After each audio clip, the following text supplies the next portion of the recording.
On to this Fox News alert. Top ISIS commander Abu Sayyaf killed in a daring raid by Army Delta commandos in Syria as ISIS scrambled using women and children as human shields. So does this prove that we need boots on the ground to defeat the terror network? We asked the host of Fox News Sunday, who joins us this morning from Washington, Chris Wallace. Chris, it's good to see you.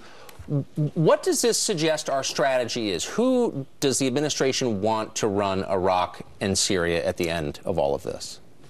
Well, we'd like a unified government in Iraq, certainly, that includes all of the factions, Sunni as well as Shia. And hopefully, I mean, if you're asking what our wish list is, with Iran not turning Iraq into a client state, it's more complicated in Syria. I think ideally we would like to see free Syrian secular moderates running the country, but that's not likely to happen anytime soon. You know, you talk about the raid. A couple of points to make about the raid. One, what an amazing operation, and it does indicate that our intelligence is better, the fact that we knew this guy was in this place at this time. Also, the extraordinary bravery of 24 Delta Force commandos to take off in northern Iraq, to go there under cover of darkness, to take on, they didn't know exactly what they were going to be taking on. Obviously, if any had been taken hostage, we've seen what they did to that Jordanian pilot whom they burned alive. So this was really an extraordinary mission on their part. Right.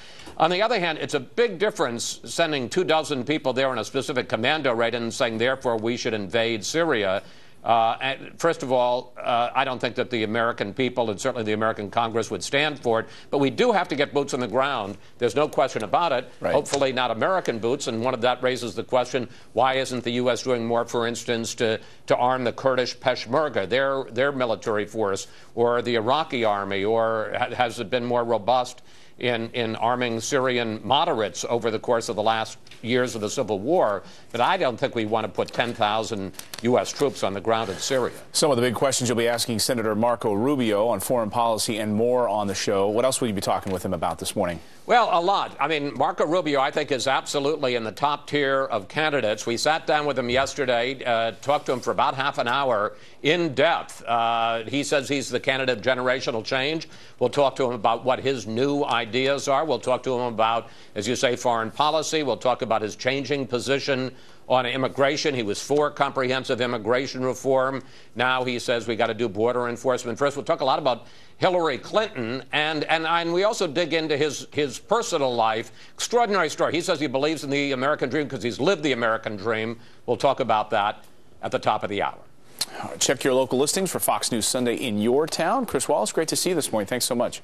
Bye, guys. Thanks, Chris.